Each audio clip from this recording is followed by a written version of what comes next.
সবাইকে জয় যিশু। আমাদের মহান প্রেমময় পিতা প্রভু যীশু খ্রিস্টের নামে আমি আজকে সকালে সবাইকে স্বাগত জানাই।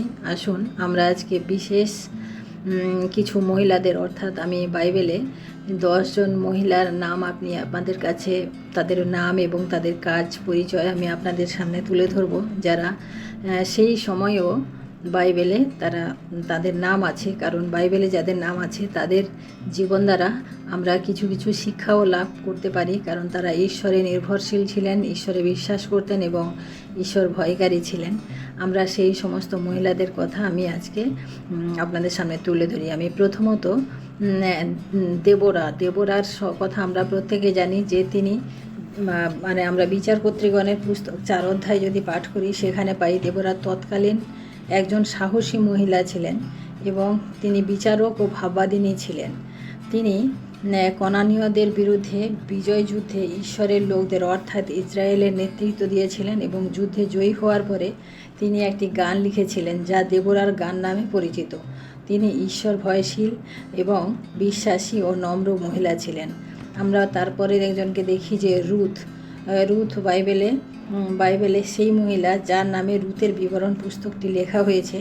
তিনি মোয়াবিয়া মহিলা ছিলেন। তিনি ইসরায়েলীয় মহলনকে বিয়ে করেছিলেন এবং কিছুদিনের মধ্যে তার স্বামী মারা গেলে তিনি বিধবা হয়েছিলেন এবং তিনি তার শাশুড়ি নয়মির সহিত বেথলেহেমে চলে আসছিলেন এবং সেখানে তিনি তার আত্মীয়া অর্থাৎ নয়মির আত্মীয়া বয়সের সঙ্গে তার পরিচয় হয় এবং বয়সের ধান খেতে তিনি শস্য সংগ্রহের জন্য যান। তিনি বয়সের প্রতি নিষ্ঠা, দয়া এবং সাহস প্রদর্শন করেছিলেন এবং বয়স তাকে বিবাহ করার প্রস্তাব দিয়েছিলেন, তাতে তিনি স্বীকার করেছিলেন।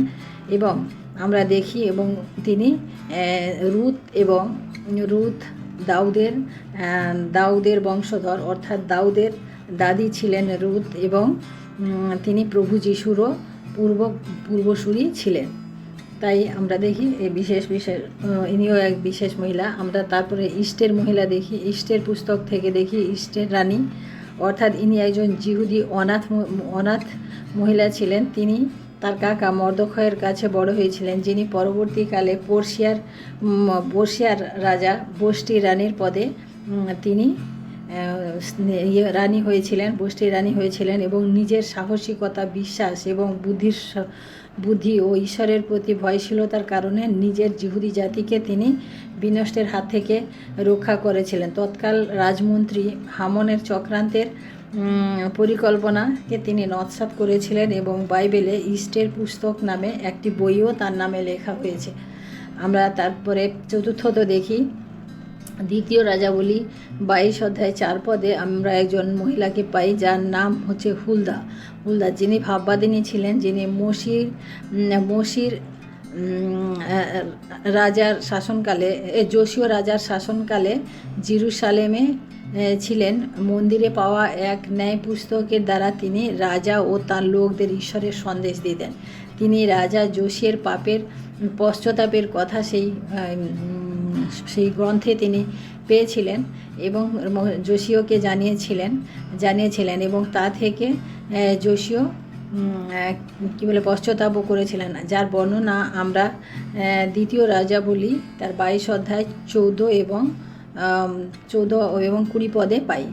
আর দ্বিতীয় বংশাবলী 34 অধ্যায় 22 ও 28 পদে পাই। আমরা মসীয় হারনের ভগ্নী মরিয়ম, আমরা সেই মরিয়মকে পাই যিনি ভাববাদিনী ছিলেন এবং মহিলাদের ইনি ফরৌনের হাত থেকে ইসরায়েল সন্তানদেরকে উদ্ধার করার জন্য মসিকে সাহায্য করেছিলেন। আর লাল সমুদ্র পার হওয়ার পরে ইসরায়েল মহিলাদের তিনি নেতৃত্ব দিয়েছিলেন, তাদেরকে ঈশ্বরের গান, আরাধনা এই সমস্ত তিনি শেখাতেন। একসময় তিনি মসির বিরোধিতা করেছিলেন এবং তাকে দণ্ড হিসাবে সে কুষ্ঠ রোগ হয়েছিল, কিন্তু ঈশ্বরের অনুগ্রহ ও দয়াতে তিনি ঠিক হয়ে গেছিলেন, যার কথা আমরা বাইবেলে যাত্রা পুস্তক ও দ্বিতীয় বিবরণে পাই। প্রিস্কিল্লা 5-6 নম্বরে দেখি আমরা প্রিস্কিল্লা প্রভু যিশুর উপর নির্ভরকারী এক মহিলা ছিলেন, যিনি আপন স্বামী আকিলার সাথে তাঁবু বানাতে সাহায্য করতেন এবং পৌলের তিনি সহকর্মী হিসেবেও কাজ করতেন। তিনি নিজের ঘরে এক মণ্ডলীও শুরু করেছিলেন এবং এক বিদ্বান ব্যক্তি অর্থাৎ আপোল্লোকে সঠিক পথে ঈশ্বরের দর্শন বিষয়ে তিনি শিক্ষা দিয়েছিলেন। ইনি মণ্ডলীর এক বিশ্বস্ত জ্ঞানী প্রচারক হিসেবে কাজ করেছিলেন, যার বর্ণনা আমরা প্রেরিতের পুস্তকে 18 অধ্যায় 1 ও 28 পদে পাই এবং রোমীয় পুস্তক 16 অধ্যায় 3 এবং 5 পদে পাই।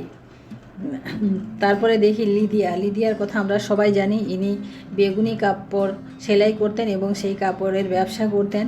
ইনি ব্যবসায়ী একজন মহিলা ছিলেন, যিনি ইউরোপে প্রথম ঈশ্বর বিশ্বাসী মহিলা ছিলেন এবং ফিলিপিতে মণ্ডলী সংস্থাপনের সাথেও তিনি যুক্ত ছিলেন।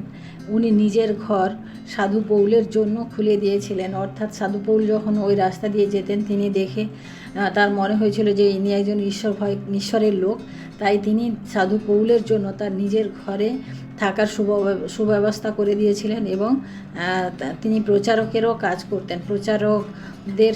প্রচারকদেরকেও নানা বিষয়ে তিনি সাহায্য করতেন এবং প্রচার কার্যে তিনি সবসময় আগে থাকতেন, যার বর্ণনা আমরা বাইবেলের প্রেরিতদের 16 অধ্যায় 13 থেকে 35 ও 40 পদে আমরা পাই।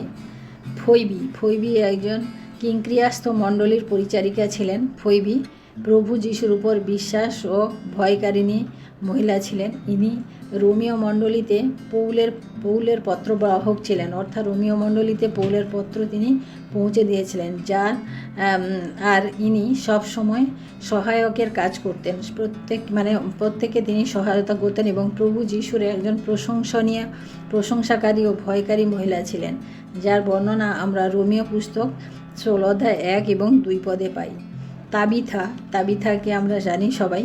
প্রেরিত তার 9 অধ্যায় 36 থেকে 42 পাঠ করলে এই তাবিথার বর্ণনা আমরা পাই। ইনি প্রভু যিশুতে বিশ্বাসী মহিলা ছিলেন। ইনি বিধবাদের জন্য কি কাপড় সেলাই করে দিতেন এবং তাবিথা এক সময় অসুস্থ হয়েছিলেন এবং অসুস্থ হয়ে মারা গেছিলেন, কিন্তু পিতরের প্রার্থনায় তিনি সুস্থতা লাভ করেছিলেন। তাই ওই তাবিথার মৃত্যু থেকে পুনরুত্থান যে জীবিত হওয়া, এটা অনেকের কাছে সাক্ষ্য বহন করে, প্রভু যিশুর সাক্ষ্যকে বহন করে। আমরা শেষে দেখি মরিয়ম ছিলেন এক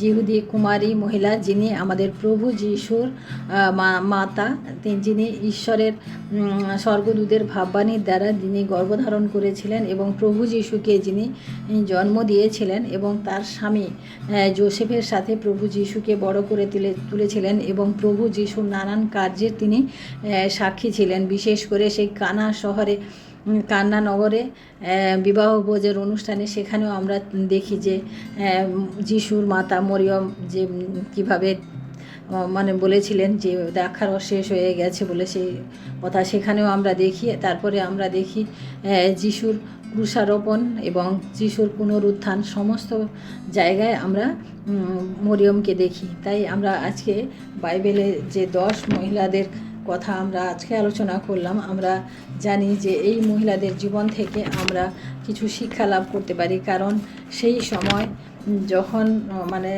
সমাজ ব্যবস্থাতে পুরুষতান্ত্রিক সমাজ ছিল এবং সমস্ত বিষয়ে সব পুরুষের উপর কর্তৃত্ব বেশি ছিল, সেই সময়েও আমরা দেখি যে এই ধরনের মহিলারাও সেই সময় ঈশ্বরের কাজে ঈশ্বরের সাথে এরা কাজ করার জন্য নিজেদেরকে এগিয়ে নিয়ে এসেছিলেন এবং তারা আজও বাইবেলের পাতায় তারা স্বর্ণাক্ষরে লিখিত রয়েছেন। তাই আমরা বিশ্বাস করি এবং আমরা জানি যে আমাদের জীবনেও আমরা ঈশ্বরের জন্য আমরা কিছু করতে পারবো। আমরা আজকে যে মহিলাদের নাম আমি আজকে পাঠ করলাম, তার মধ্যে আমরা নাম্বার 1 দেবোরা, নাম্বার 2 রুথ, নাম্বার 3 হচ্ছে ইস্টের, নাম্বার 4 হচ্ছে আমরা হুলদা, আর তারপরে আমরা আছে মোশি এবং হারনের বোন মরিয়ম, নাম্বার 5, এবং নাম্বার 6-এ আমরা দেখি প্রিস্কিল্লা, নাম্বার 7-এ লিদিয়া এবং নাম্বার 8-এ ফইবি এবং নাম্বার 9-এ তাবিথা এবং 10 নম্বরে আমরা আমাদের প্রভু যিশুর মাতা মরিয়ম। আমরা এই 10 জনের আজকে বিষয়ে আমরা পাঠ করলাম। আমরা প্রত্যেক মহিলারা যারা আমার এই শুনবেন, আমি বিশ্বাস করি প্রত্যেকে উৎসাহিত হবেন এবং আপনারা প্রভু যিশুতে বৃদ্ধি পাবেন। তাই আসুন আজকে আমরা প্রার্থনা করি এবং ঈশ্বরের কাছে আমাদের নিজেদের জীবনের জন্য আমরা ঈশ্বরকে ধন্যবাদ দিই।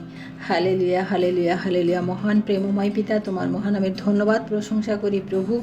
আজকের এই সুন্দর সময় প্রভু, তোমার এই সুন্দর বাক্যের মধ্য দিয়ে প্রভু আমরা শিক্ষা গ্রহণ করলাম। তাই তোমাকে ধন্যবাদ করি প্রভু, যে সমস্ত মহিলাদের বিষয়ে আমরা আজকে পাঠ করলাম প্রভু, তা আমাদের প্রত্যেকের জীবনে তুমি কাজ করো। আমরাও প্রভু এদের কারোর মতো যেন আমরা নিজেদের জীবনযাপন করতে পারি প্রভু, কারণ সমস্ত কিছু একই উদ্দেশ্য ছিল, যে প্রভুর হয়ে কাজ করা, প্রভুর হয়ে সাক্ষ্য দেওয়া, প্রভুর উপরে নির্ভর করা। কিন্তু প্রভু আমরাও চাই প্রভু সেইভাবে তোমার বিষয়ে সাক্ষ্য দিতে, আমাদের জীবন দ্বারাও তোমার সাক্ষ্য বহন করুক প্রভু। তাই তোমার কাছে বিনতি প্রার্থনা করি প্রভু, আজকের এই বাক্য প্রভু আমাদের প্রত্যেকের জীবনকে আরেকটি বার চেয়ে দেখার, আবার আরেকটি বার যাচাই করার জন্য আমরা সুযোগ পেয়েছি। তাই তোমাকে ধন্যবাদ করি প্রভু। প্রভু গো, আগামী দিনে আমরাও যেন প্রভু তোমার নাম, তোমার কার্য আমরা যেন বর্ণনা করতে পারি, আমরা যেন সেই সাক্ষ্য বহন করতে পারি। তুমি আমাদের সাহায্য করো এবং আশীর্বাদ করো। সমস্ত কিছু তোমার চরণে রাখি প্রভু। আমাদেরকে সারাটা দিন তুমি সুরক্ষিত রাখো, আশীর্বাদ করো। আমাদের সমস্ত চলার পথে প্রভু তুমি আমাদের সহবর্তী থাকো। ধন্যবাদ, মহিমা, গৌরব, প্রশংসা তোমাকে দিয়ে আজকের এই বিরতি প্রার্থনা চাই আমাদের মহান প্রেমময় পিতা প্রভু যীশু খ্রিস্ট তোমারই নামে, আমেন। সবাইকে জয় যীশু। সবাই ভালো থাকবেন, সুস্থ থাকবেন এবং আজকের দিনটি সবার শুভ হোক। জয় যীশু।